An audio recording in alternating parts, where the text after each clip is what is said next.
A very good afternoon to all of you, and welcome to this Face Pulse webinar series. As we do every week, we have an interesting topic to discuss today. As the process goes, I am the host. My name is Vijay Anand. I'll be introducing the topic as well as the presenter, and I'll be moderating the Q&A session towards the end. So if you have any questions, you can ask right away in the Q&A box, or if you want to kind of listen to the entire presentation and then put forward your questions, you can do so as well. So once again, to all of you, TPOs and faculty members and principals, etc., who are attending this session, I want to reiterate at this point that Face Pulse webinar series is exclusively meant for the TPOs, faculty, management, principals, and deans and HODs. So there was some query on which webinars we allow students for and which webinars we don't allow. So this is one such webinar where we don't allow students. This is exclusively crafted for key stakeholders of an institution. So in case you are doubtful, you can look at the image that comes through either WhatsApp or email. If it is mentioned as exclusively for TPOs, we restrict students from attending the webinar. So that is some clarity for those of you who are confused between the different webinars that FACE as an organization does.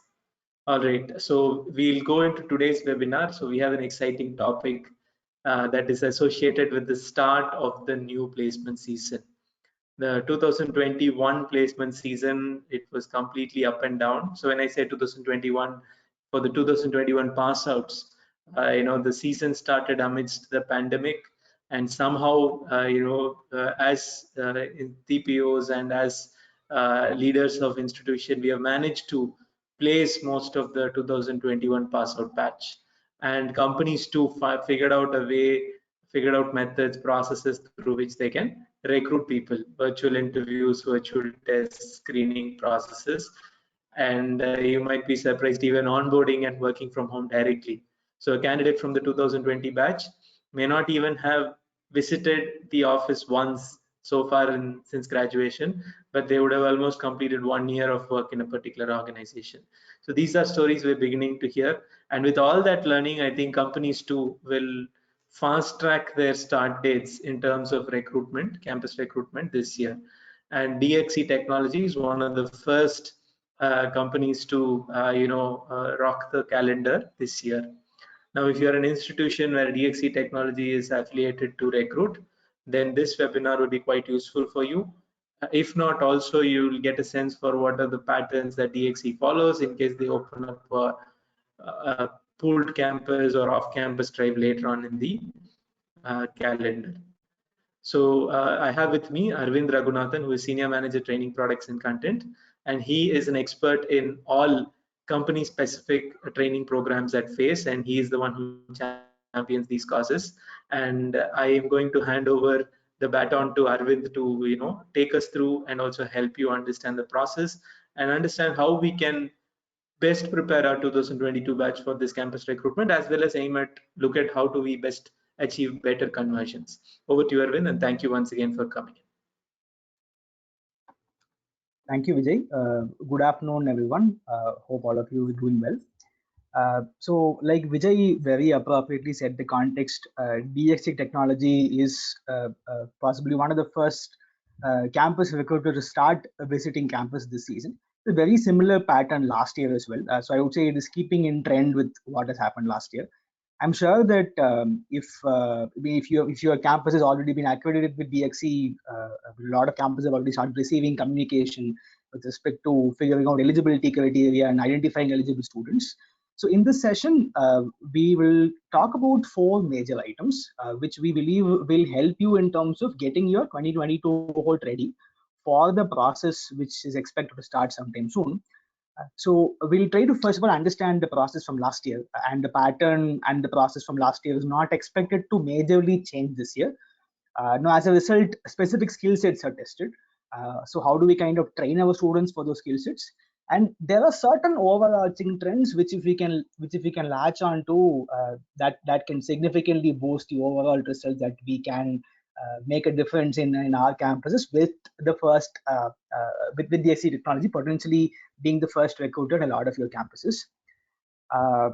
Now, having said that, some bit of a context which a lot of you might already know, for those of you who perhaps missed this, a lot of news has already been doing the rounds amongst multiple IT majors, looking at hiring either as good as last year, sometimes even better than last year.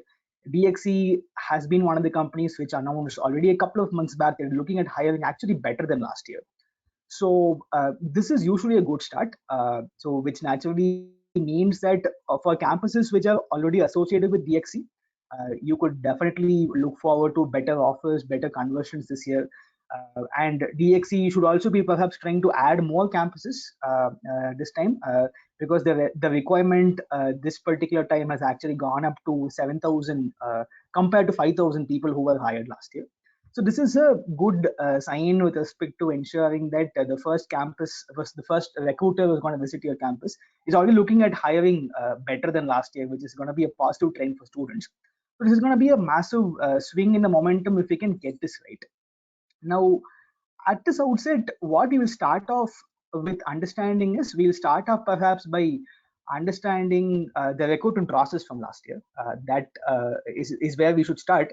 And that is where we'll also be able to understand the skill sets that DXC will be looking for and how do we go on to train our students. Now, before I do talk about that, I wanted to launch a quick poll, which you will be seeing on screen right now. Are you aware of the DXC technology pattern? If so, please feel free to answer the poll. And of course, I'll be discussing the process in detail as well. But in a quick check, if you can please answer the poll that is popping on your screen, it will be really great.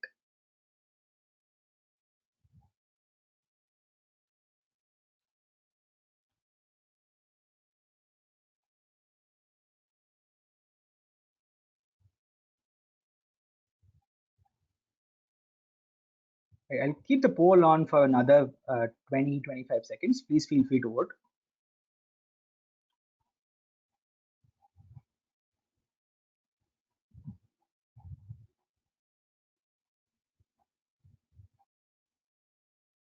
All right, thank you folks for voting. I'll close the poll. Thank you very much. Now, let's begin first of all by understanding the role and the package and the overall process that DXC hired for last year. This is expected to remain the same for freshers during the on-campus recruit process this year as well, which is going to be an approximate 3.6 lakhs per annum package for a role called Associate Software Engineer, which typically takes students through 3 rounds. There's an online test which is completely eliminatory in nature. Then there was a technical interview, and then there was a HR interview. Now, this is where things get interesting. So in fact, in terms of training our students itself, in terms of understanding what skill sets that DXC look for, I think our discussion needs to start by understanding what is the test pattern from last year, and this is exactly expected to remain the same this year as well. So the online test basically is a test which covers 6 different sections. So if you take a look at the skill sets that are tested, there are in fact 6 different skill sets. There are 2 on English. One is an English MCQ round. There's also an essay rating round. Then there is a logical ability section. There is also a quantitative ability section. So basically all 3 pillars of aptitude are covered.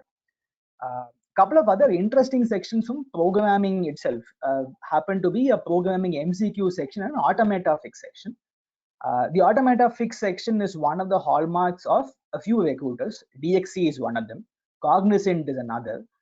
So quite a few recruiters end up using this particular automata fix or what we used to call the debugging module in their patterns.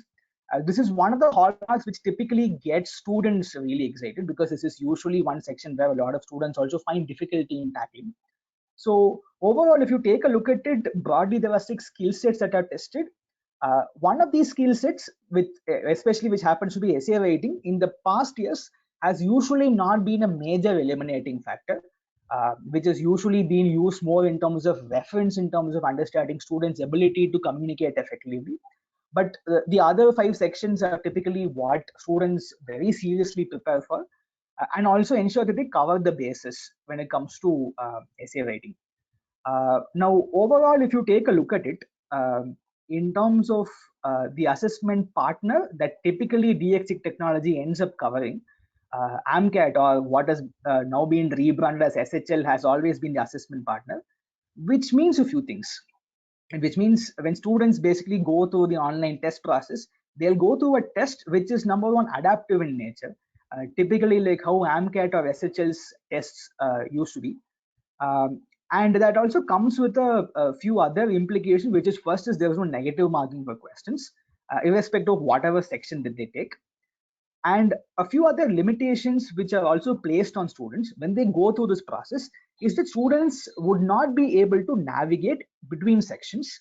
They would also not be allowed to navigate between questions of a section as well, which typically means that one of the hard constraints that a DXC technology test places on a student is that when they go through any of these sections, in fact, when they take up an online test, the test exactly flows in this particular order. It starts with English, then logical, then quants, then programming MCQs, automata fix, and finally essay writing. Which means when students end up answering and they have an additional constraint that they will not be able to review or change answers of questions that they've answered previously. It's very imperative the students get their answers right. And the focus on the fact that there is no negative marking also means that cutoff usually tend to be higher. Right? Now, these are certain strategic elements which we need to understand in terms of figuring out how do we train our students. Now, I'm presenting this at the outset mainly to highlight two different points here. First point that I would like to highlight is from a skill set perspective, aptitude continues to be the three pillars: quant, logical, verbal. Additionally, we'll have to also train our students on getting the basis right in their essay writing round. From a programming perspective, programming MCQ section and DXC is a little vast in terms of the number of topics that they cover. In fact, I'll also talk about that in the forthcoming slides, where we will discuss specifically what topics has DXC tested in detail in the last few years, especially in the last 1 year. So programming MCQ section is a slightly vast in terms of coverage of topics, which means students need to touch upon a lot of areas in their preparation. Then usually the area where students find it a little difficult to crack will be the automata fix section. And here, historically, automata fix of DXC technology has allowed students to basically solve questions only in 3 different languages: C, C++, and Java. This is another constraint which typically students who solve using Python might have a problem in when they come and solve the automata fix module. So if there are, let's say, students whose predominant programming language happens to be Python, and you're training them for going and cracking DXC technology, they might have a handicap in the automata fix round. So it's perhaps important that they identify what is the second programming language, second best programming language, and start preparing for how do they crack questions on the automata fix section. Now, we've understood the skill sets. We've also understood certain key takeaways, certain strategic elements. In fact, the second strategic element that I actually wanted to highlight was the fact that the test itself that they typically end up taking does not allow them to go change answers, which means they'll have to go through a lot of practice in terms of ensuring that they get questions right at the first time of asking, and typically not wanting to go back and change answers. So from an overall skill building perspective, we'll need to train them on all the sections which are being tested, and also put them through a rigorous practice model where they are sure of their answers. That in addition with the fact that there's no negative marking, they'll be able to get a lot of questions right and typically ace higher cutoffs. Now at FacePrep, we do this from a company specific R&D point of view. We end up analyzing the syllabus in detail for every single recruiter on a year-on-year basis. So for example, if you take a look at aptitude itself as an area, it is extremely vast. But the kind of questions that, let's say, a TCS NQT tests, or let's say kind of topics that TCS NQT tests might have a lot of differences from, let's say, what a DXC technology tests on, or let's say a Capgemini tests on, and so on. So if, let's say, you're training your students for DXC technology, a lot of the focus will also have to be on training them for topics that are tested most often on DXC technology. If you take a look at, let's say, a topic like, let's say, statement inference and assumption, which is a very, very popular topic tested in recruiters like Capgemini and TCS NQT, might not really play a major role in the recruitment of DXC technology. So when you're starting your training program, it's also very important that you understand that what are the areas which consistently keep on getting tested across multiple drives. So we've been able to analyze it for the last several years. Specifically, this is in sync with what has happened in the last 1 year. So in quants, if you take a look at it, all of the major topics continue to be there. In fact, all of these major topics is what students continue to need to be focused on, and so which includes the usual suspects: time and work, number system, percentages, permutation, combination. In fact, number system, time and work, percentages, profit and loss, partnerships, averages are usually the top 4 topics when it comes to proportion and composition of questions that are tested for various students who have taken up the DXC technology recruitment. So what you essentially see here is a bit of an order of topics with respect to what proportion of questions come from what topics. But of course, there have also been topics like logarithm simplification, which have involved a few questions for specific test takers. So if you're looking at, let's say, a quant syllabus in terms of training your students on, specifically for DXC, this is it, and nothing beyond it is really required.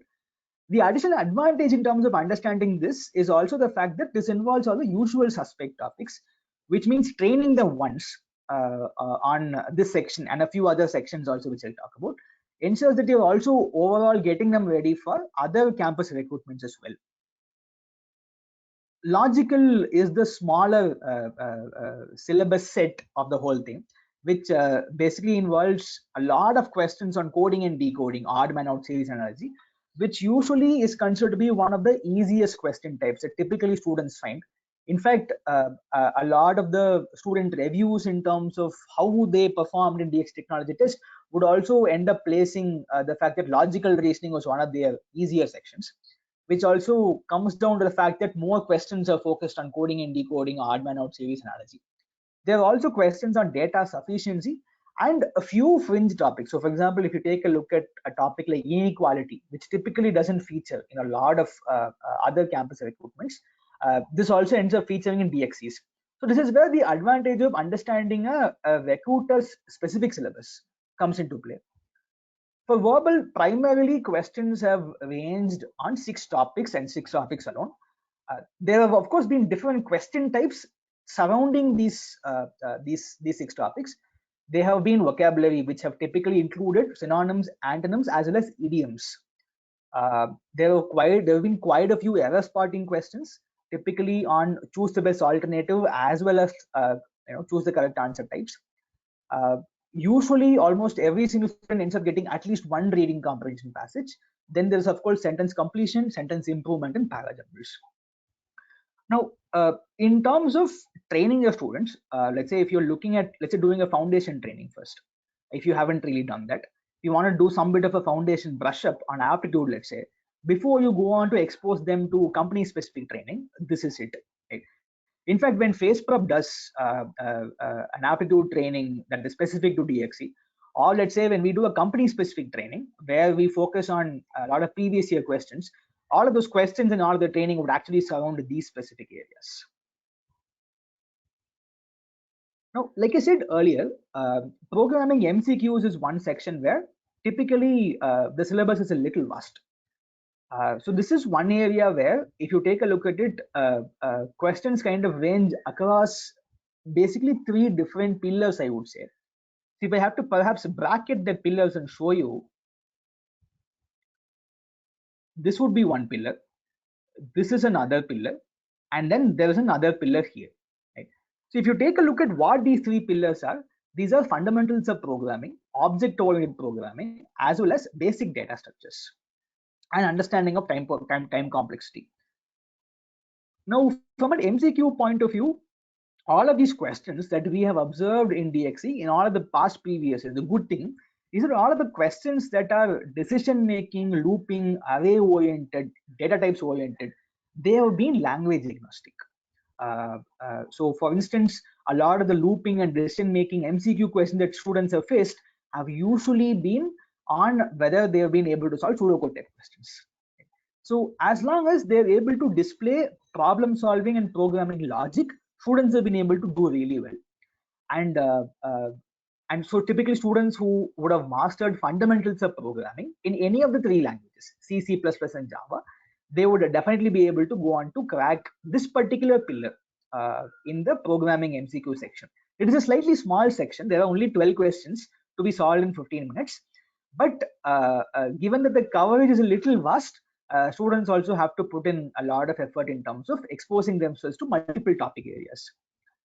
Now, usually one area that students end up missing on, which at least a lot of the test takers who slightly found a bit of a struggle last year, was the introduction of basic MCQs and data structures, which is fundamental data structures, which is questions basically testing on absolute fundamentals, like giving a piece of pseudocode and trying to make them understand and make them answer what is the time complexity of this. Which means, do they have basic understanding of terms like what is big O of n, what is big O of log n, and all of the different time complexity factors. These have been one key area which has been tested. There have also been basic pseudocode questions on implementation as well as concepts on stacked trees, graphs, and sorting algorithms. So it is also wise that we expose our students to basic understanding of data structures and help them solve a lot of MCQ questions. Even if they are not very proficient in going and actually implementing data structures on a very complex coding problem, if they can get the basics right and solve a lot of MCQs via practice, that should ensure that they sail through this section. There's also another pillar in between, which is object-oriented programming. That has also seen quite a bit of pseudocode and theory-based questions. And somebody who typically codes on C++ or Java, or even Python for that matter, would anyway understand the concepts of inheritance, polymorphism, and all of the other associated topics groups. But that is also an area students must brush upon. Now we come to possibly the most exciting section that this whole test features. So there are quite a few recruiters who have used this in the past, and DXC has been one of them, which is called the automata fix section. So like I had pointed out earlier, automata fix happens to be, it is usually dubbed as a debugging round, and it allows students to solve questions in 3 different languages, C, C++, and Java. This is one of the few rounds which AMCAT or SHL uses, which recruiters then use for their recruitment test, which does not currently have Python as an option. So students will have to accordingly adjust with that. Now, this typically involves 3 kinds of questions that we need to train students on. Now, of course, the starting step towards actually going and cracking this automata fix round is, first of all, getting them ready on being able to solve basic coding questions. Getting them ready on, let's say, any one programming language, C, C++, or Java, which happens to be the choices that this module allows. If they get that base skill right, they are then exposed to 3 kinds of questions in this round: code reuse, logical error, and compilation error. So just to perhaps explain in very brief detail what these individual question types are. In a code reuse, what happens is students would be given a problem statement along with test cases, and they are given a part of the code. Let's say, they would typically end up having a main function being given. They would have to go and write a user-defined function, complete the code, and thereby make the whole program run and clear test cases. So, which is a bit of using helper code and also completing questions. So here, one of the key skill sets that that DXC looks for is whether students are able to understand the problem and try to write a user-defined function or a part of a code to thereby go and crack all possible test cases. Now, there are 2 other question types. One is logical error, the other is compilation error. These are exactly in line with the concept of what is called debugging, which is today one of the most important skill sets which typically any IT recruiter looks for in a candidate. This, as the name itself suggests, there would be a problem statement given, either that would have syntax level errors, which is what a compilation error basically means. Now, the syntax errors can change depending on the choice of language students have, and they would need to identify them and fix them. And when it comes to logical error, the entire logic of the code that is already provided in the coding window for them would also end up having some problems. As a result, the test cases would not get passed. So are they able to identify, number 1, syntax errors? Number 2, are they able to identify logical flaws in the way a particular code has been written, correct it, and make a question pass? So these are the 3 essential skill sets that automata fix looks for. And this is perhaps one of the modules that is slightly left field or outfield compared to the straight-jacketed coding round, which a lot of IT services recruiters test. So this is one section which, as academicians and college institution stakeholders, we would definitely have to ensure that we put a lot of emphasis on not just training our students for programming, but also training them on how to crack these specific question types. So very focused practice on these question types would ensure that our students do well. To answer a question in the chat, how many questions are there in each section? I'll just quickly flash that. I had discussed that briefly earlier. So these are the exact questions, number of questions per section. So English has got 12 to be solved in 15. Logical got 14 and 14. Then Quant 16 and 16. Programming MCQs is also equally tight. It's going to be 12 and 15. Automata Fix will also be a little tight because there are going to be 7 questions to be solved in 20 minutes. And finally, a 20-minute section on essay writing. So this is the exact breakup. And students can, of course, for example, they can complete some of these sections faster. But then there wouldn't be any carryover time that is added to any other next section that they end up getting. That won't happen. But it's the maximum time that somebody can take to go and solve questions in a particular section. Dr. Subraju sir, I hope this answers your question, sir.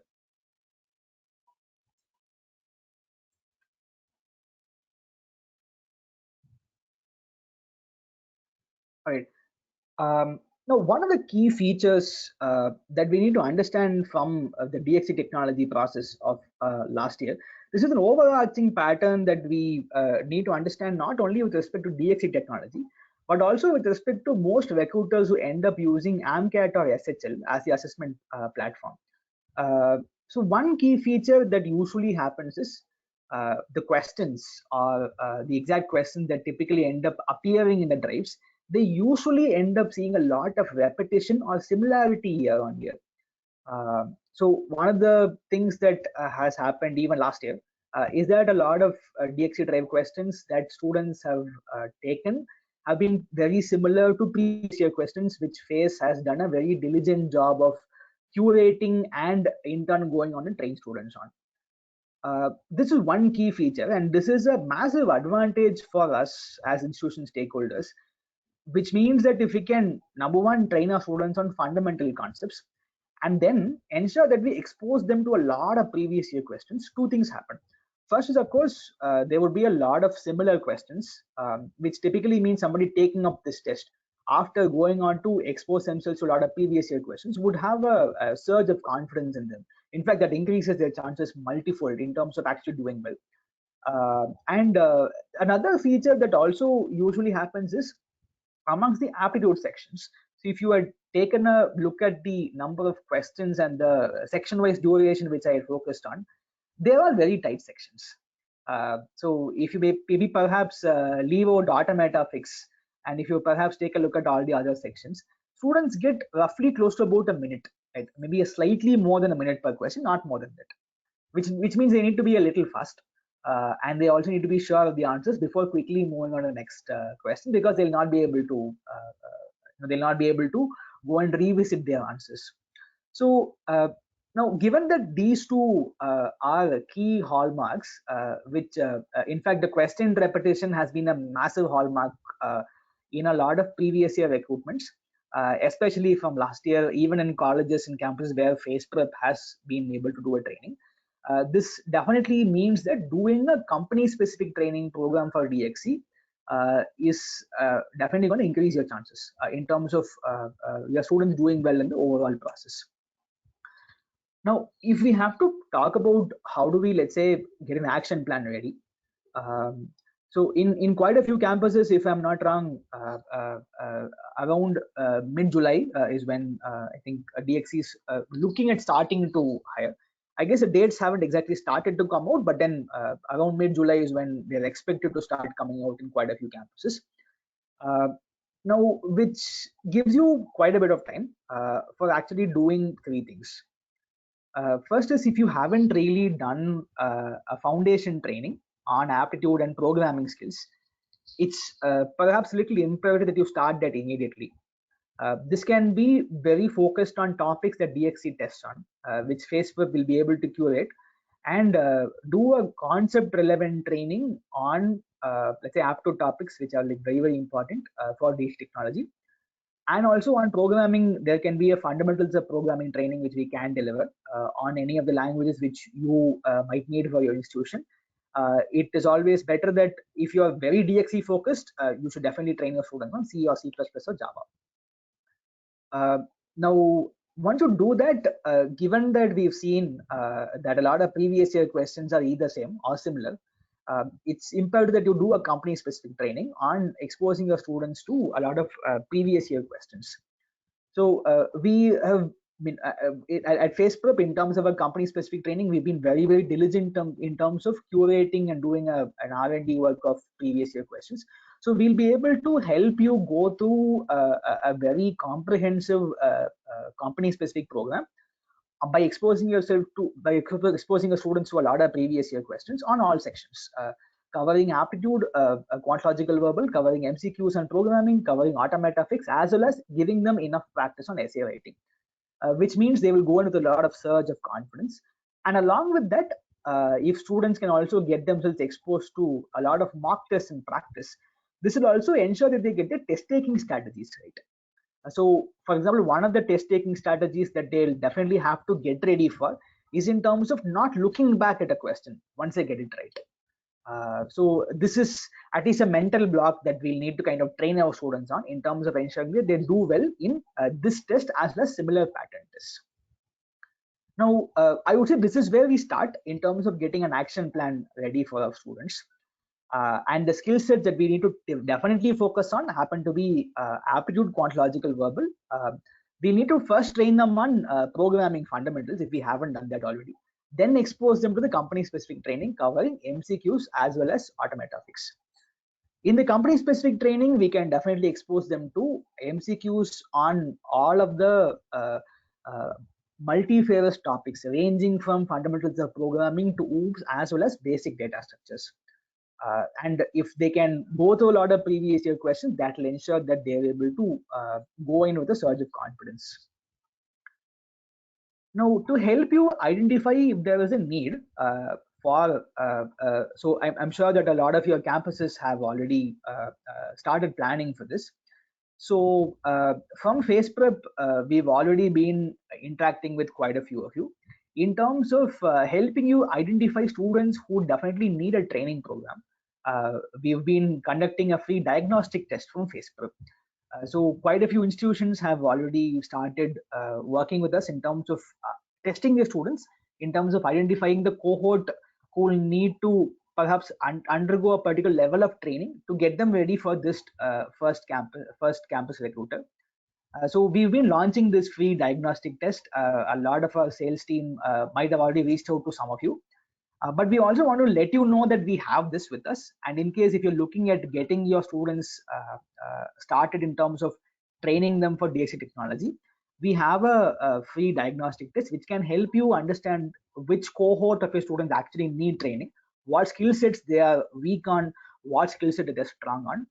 So if you're interested, please ensure that please fill your interest in the poll, and we will be very, very happy to reach out to your institution and arrange a free diagnostic test, post which you can work on a training plan.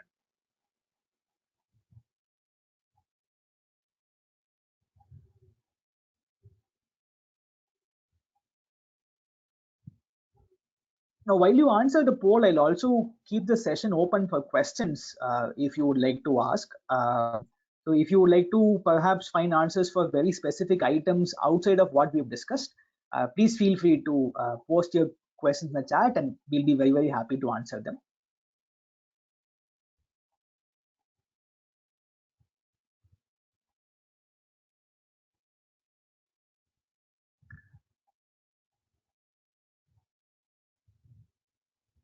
All right, there's one question on how do we train our students on the automata fix round.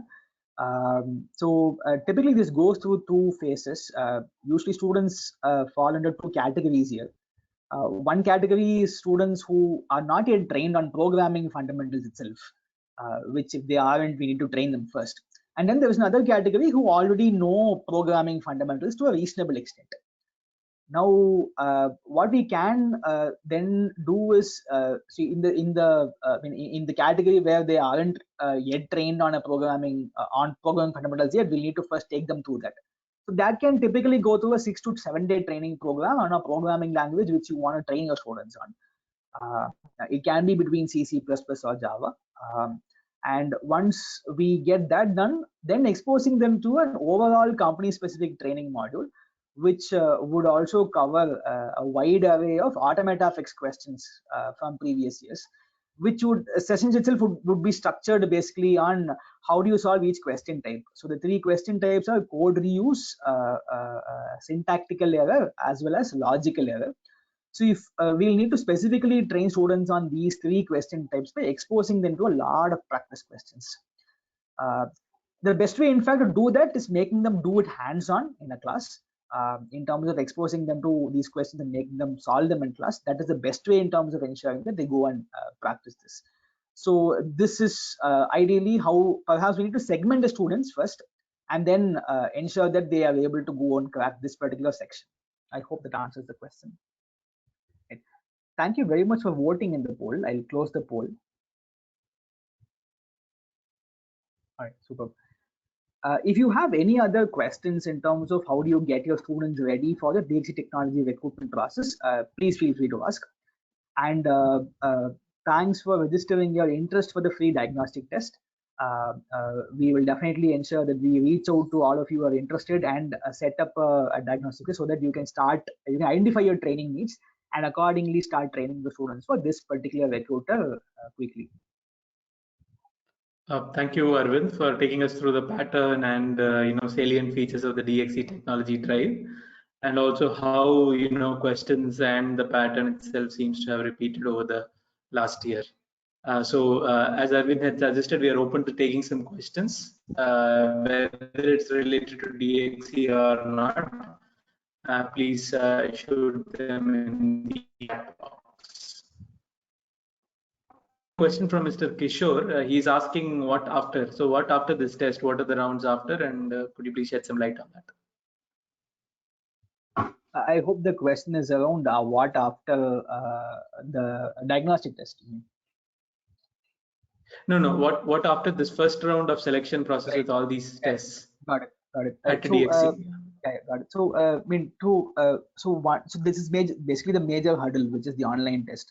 So next up is the technical interview. So the technical interview is the next elimination hurdle basically. This is a very standard technical interview, like how most of the top IT service recruiters test, which usually hinges on 2 major items, 2 major pillars basically. So one pillar, of course, will happen to be areas that specifically student is interested in. Which could be, let's say, data structure, which could be, let's say, operating system, which could also be, let's say, questions on very specific programming languages. So all of the previous technical interview questions have been focused on, number one, the programming area of interest that a student is very, very strong in, number one. Number two, a lot of the focus has also been focused on have they been able to build a strong technical project that involves problem solving skills? Have they been able to build a rich portfolio in terms of programming projects, either a major project as well as a lot of work that they have done over the last few years of the engineering career. So a lot of the technical interview selection has also hinged on whether they've been able to explain their projects in a very effective manner. So these two happen to be the 2 major pillars that have been tested in the technical interview of DXC. Which is very similar in standard to the technical interview of a lot of other previous recruiters, previous IT service recruiters as well. There's also a third thing which typically we should also train our students on, or at least let's say make them aware on, which is some of the IT service recruiters in their technical round of late, at least in the last 1 year, given that a lot of recruitment has gone virtual, have also involved a lot of questions on specifically programming questions that they would have solved in the previous round. TCS has done this, Capgemini has done this, Accenture has done this, DXC Technology has also done this, which means at some level students can also expect questions on why did they go on to, let's say, solve a question of a particular type in their own online test slot. and perhaps what could they have done better, and a few follow-up questions on that. So usually these are three pillars that we need to train our students on in terms of getting them ready for technical interview process. Then of course the HR interview is usually standard, like how most HR interviews. If we can train them in terms of ensuring that we get them remote interview ready, in terms of getting the basics right, in terms of ensuring that they have a proper profile ready, in terms of ensuring that they are able to communicate confidently to answer some of the most frequently asked questions, understand and communicate about the job profile as well as the recruiter, they should be able to do really well. The major hurdle is the online test. Students should be able to crack the technical interview as long as they take care of the three pillars. Number one, the areas of interest which they profess in the interview, are they able to answer questions effectively on that? Second is the projects and the body of work that they've done. And third, expect follow-up questions on specifically programming automata fixed questions that they would have solved in the previous online test. Right? These can be three pillars that they can expect in the technical interview process. All right, thanks, Arvind. I'm going to take a few questions, club them together and answer, and then pass on the next question to you. So I have a question from Mr. Karthikeyan, who is asking whether which colleges DXC is visiting for recruitment, and if we wish to sign an MOU with DXC, what is the procedure? Sir, we are not aware of how many colleges DXC may be visiting. We are aware of some colleges who are our client colleges, so it will not be right of me to share the names. However, I would recommend that you search on LinkedIn for university relations, campus relations team of DXC, and you'll find the right contact to approach. So you could probably do that on LinkedIn itself. If you don't find the contact on their website, I think it is best to search on LinkedIn for using specific keywords like campus relations, university recruitment, or university relations, so that you'll find the right person, and through them get the connect with the respective individual. The next question is whether DXC is providing any off-campus opportunities. Again, we are not sure at this stage. Early on, a few years ago, before DXC started massive recruitment rounds, FACE was a partner with DXC, wherein we helped recruit students for DXC and also train them for placement. So it was a hire and train kind of a model, which we were partnered with DXC. That was the early stages when they were looking at India market to ramp up talent.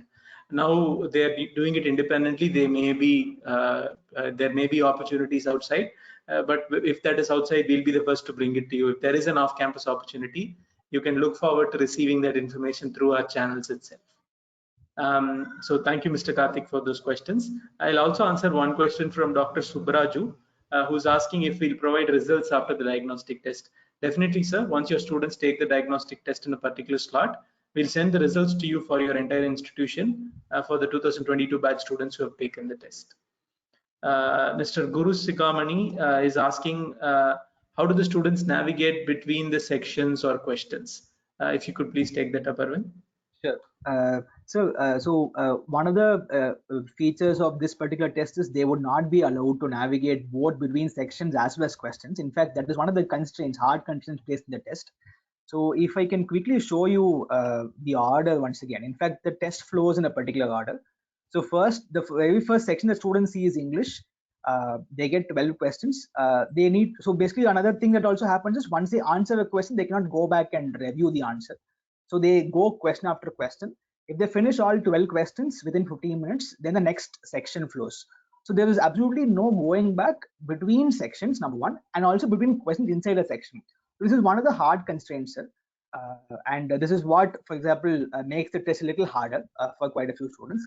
But if you can train them appropriately, they'll be able to do well. I hope this answers the question, sir.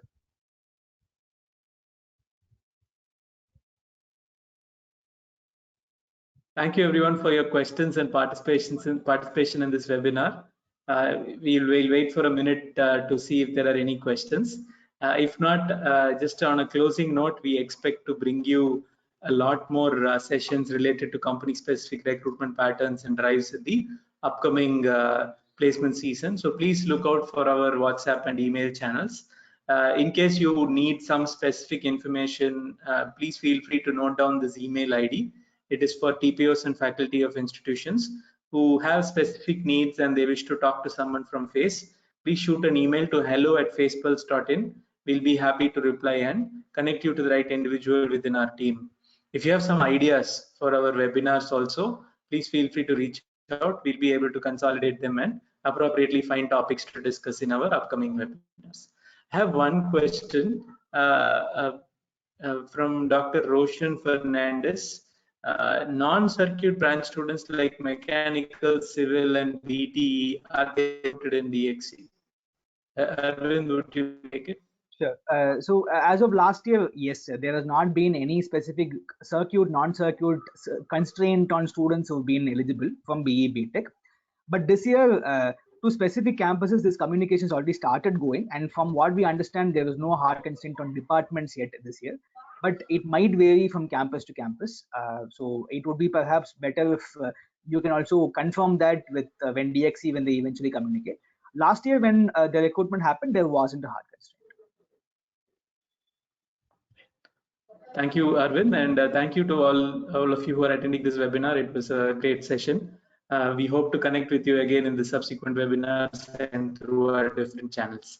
Hope you have a good rest of the week, and thank you once again. Bye. Thank you, everyone. Thank you, Vijay.